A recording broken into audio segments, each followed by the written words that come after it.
How's it going, everybody?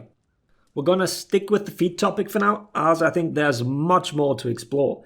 And it's also a hotly debated topic. We've said for months, if not years, that feats need some major readjustments.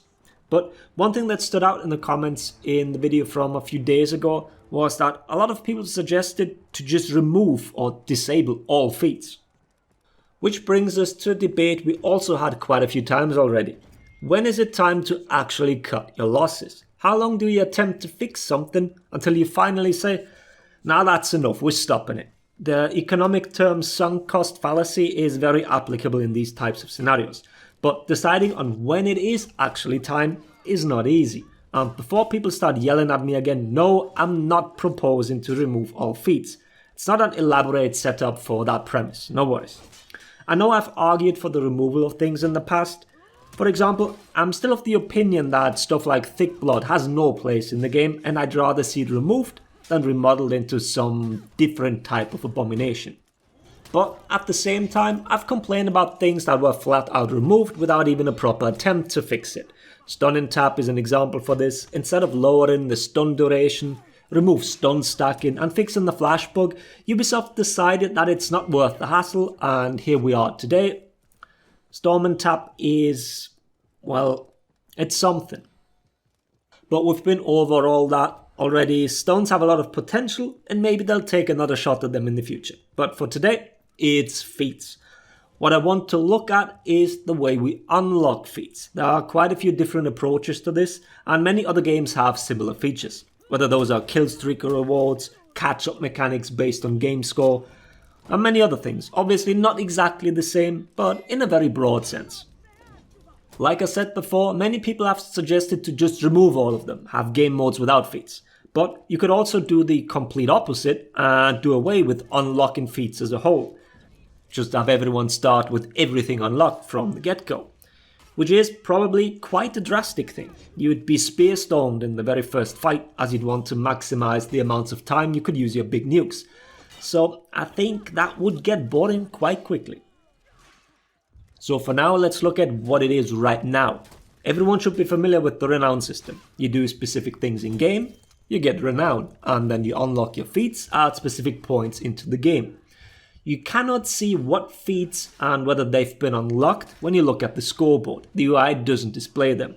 But what you can use is the renown score. The numbers are Tier 1 at 55 renown, Tier 2 at 155, Tier 3 at 265, and then Tier 4 at 335 renown. And to know which feats they have and whether they are on cooldown, you can look at the symbols below your opponent's health bars. If they are white, they are available, and if they are slightly grayed out, then that feat is on cooldown. So that just as a little reminder, as I frequently get comments of people that say they've never noticed the icons. But reaching those renown thresholds is obviously different depending on character class to be more precise. I've made a whole video outlining the renown problem and why especially assassins are often affected by it. Or rather, why they experience the extreme sides of it. Only Tier 2 at the end of a match, and other times Tier 4 within 2 minutes. Feel free to give that video a look. Before we get into other possible approaches of unlocking them, let's talk about how they function now. As it is right now, feats are clearly a win more mechanic. If you're doing well, you're unlocking them faster than your opponents, which then lets you win even harder as you have your feats available. And depending on who you play, those feats can make a huge difference. You know, the reason why we're making this video. This seems to be an intuitive approach, as we very rarely see people complain about that fact. You do well, you should obviously be rewarded. Question is whether the reward might be too big, so here are a few options we could explore to lessen the impact. For one, we could tie unlocking to team score rather than individual score, so if your team is doing well, everyone gets rewarded. This would remove the impact your class has on your renown gain. If all you do is get assists, you don't really get much renown, but you might be a huge help to the team as a whole. But that still is a win more scenario, no longer on an individual level, but on a whole team level, which would probably exacerbate the problem. One thing fixed, another got worse. So we could link everyone's feat unlocks to the scoreboard. With that I mean, as soon as one team has reached, let's say 250 score for example, all players unlock their tier 1 feat, no matter the team.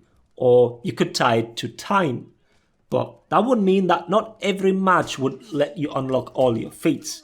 If it's a complete stomp and over within 4 minutes or so, then you might have only reached tier 2 or so, whatever limits are chosen for it. That approach probably is the most fair option, as it's no longer a win more scenario. But you're also no longer getting rewarded for doing well. This might water down the experience for some players. The feeling of being much stronger, even if it's just because you can press the 4 button, is always nice, I guess. But we could also do it in a completely different way. We make feats a catch-up mechanic. Personally, I absolutely detest that approach. I've yet to play a game where this has been done in a satisfying way. Revenge, in a very loose sense, is a catch-up mechanic.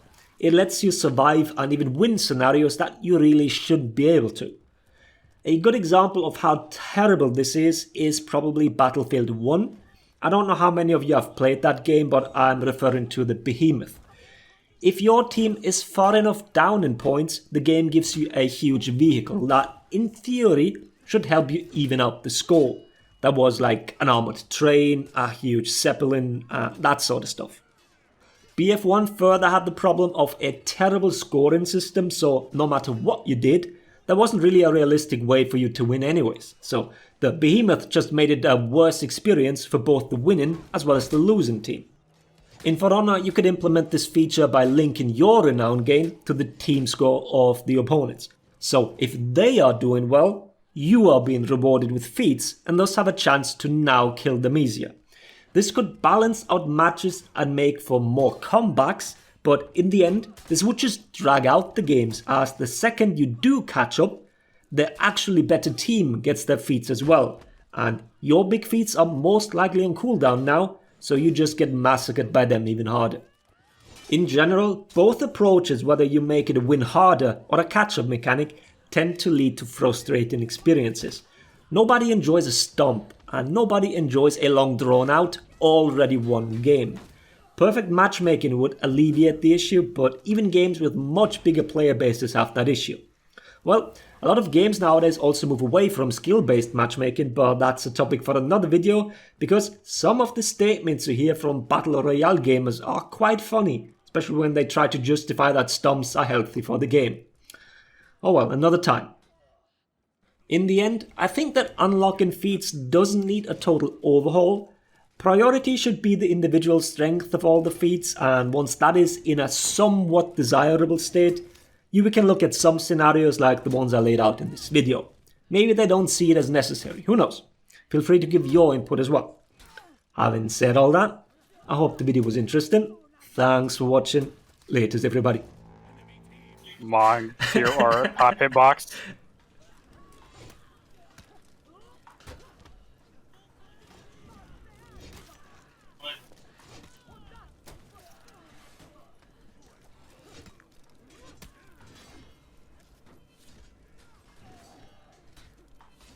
Shit, I almost used her funny feet. Fuck off, Shaman. I'm bit.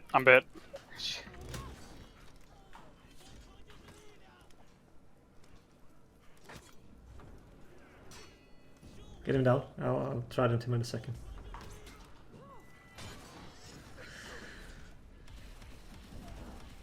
I did not realize I was the last person. Why is Nobu actually fun for me?